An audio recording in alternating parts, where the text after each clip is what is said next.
Well, it's almost 3 o'clock, and about 3 hours or more ago, I came and I checked my messages on my current video, and there was a message posted which I can't get off my mind and I can't sleep. So anyway, the title of this message for the 28th of August is Acore, the Friar, and Their Lies.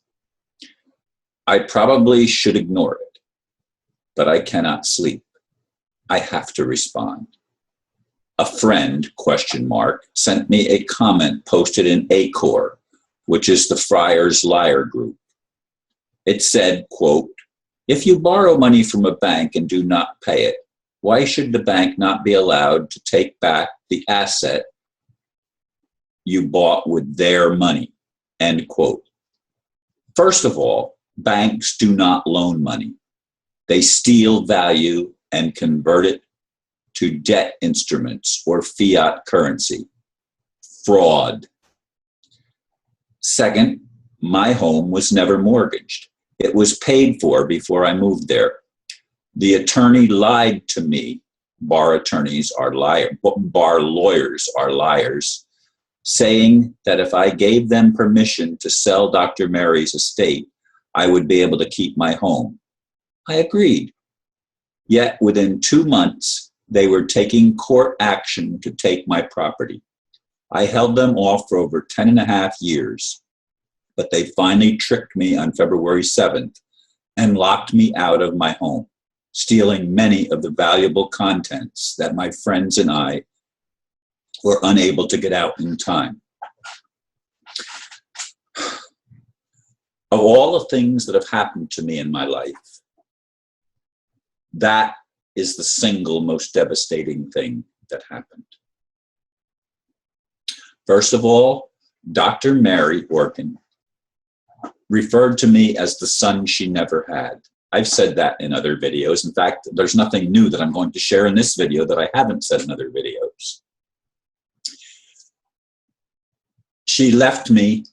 She was going to leave me all of her estate. And I says, "Dr. Mary, you promised your late husband," and I don't even remember his name right now, but that's why I said late husband instead of saying his name. "You promised him that you would allow the Shriners Crippled Children's Hospital," that's how she always referred to it, "to have a significant portion of your estate."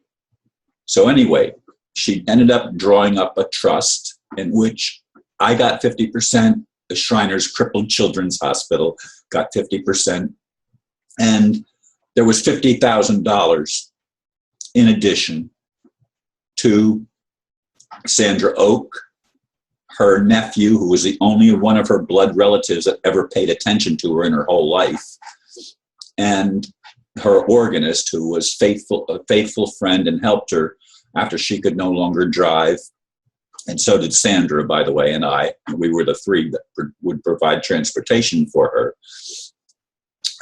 So they got $50,000. Now remember, the home was on sale. Her property, her estate, was on sale for $999,000, $1 million.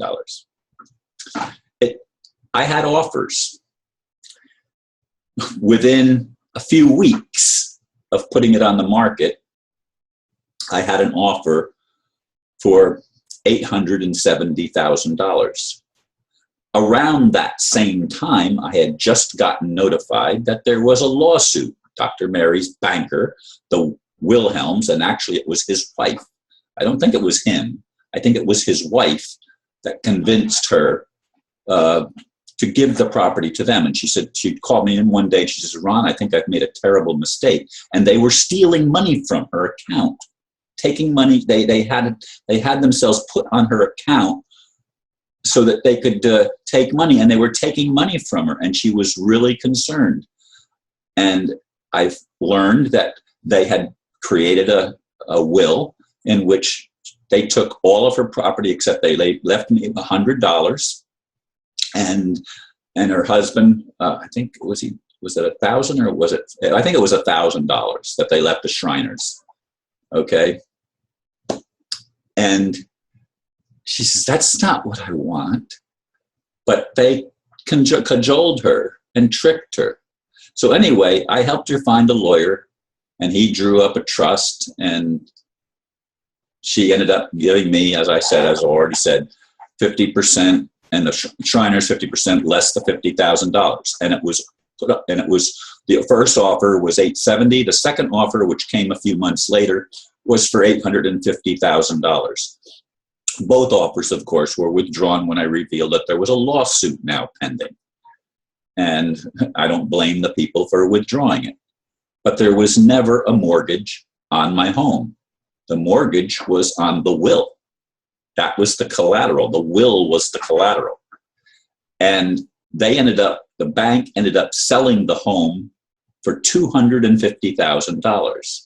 Remember, it was on the market for $1 million. That was what the assessed value was, because it was on the southern end of Merritt Island.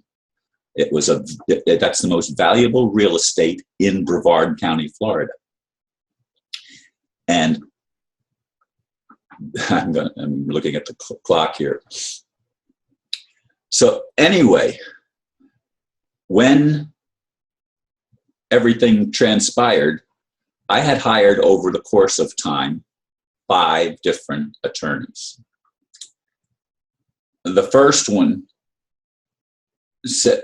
noticed a whole bunch of discrepancies, and he said, they don't have a case. They've made a lot of errors. He was a new lawyer, and I said, file for dismissal. This was around Thanksgiving, because they had been given, on November 1st, they had been given 20 days in which to amend their complaint. And around Thanksgiving, I says, file a motion for dismissal. And he says, it's the holidays. And they kept putting it off. Finally, after the holidays were over in January, he said, look, I want this to go to trial. He says, this will be my biggest case, my first big case. And I said, you're fired. And then I hired another lawyer who ended up being an alcoholic. And it seems to me there was a third one. Anyway, be that as it may, I can't remember who the third one was. I know there were 2 more at the end. All right. Maybe there were only 4 attorneys, maybe not 5. Maybe there were only 4, because I can only think of 4 right now. And then I hired another attorney when they were moving after my operation and all the health issues that I faced. They were moving again to take my house, and I hired an attorney to try to stop them. He totally blew it and failed, because he, again, works for the system. So I hired a retired attorney, and she conveniently got sick the day before.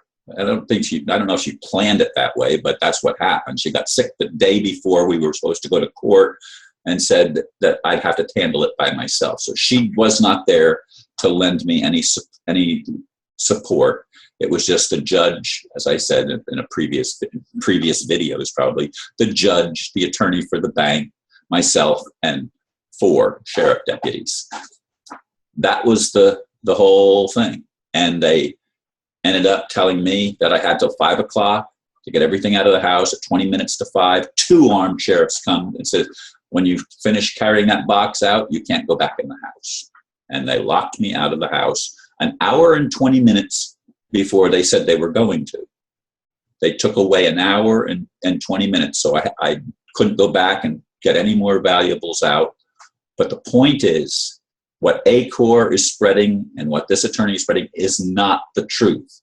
Now, it's interesting, and I'm just going to clear this, because let the timer go off. It's going to go over 10 minutes. But I forgot what I was going to say now. See, the timer took my attention away, and that's what happens to me now. God, I hate it when this happens. I totally lost the train of thought that I was going to go off on, and now I'm going to have to end the video, and I don't want to, but I can't remember where I was going to go. I'm sorry. Thank you for listening. Namaste.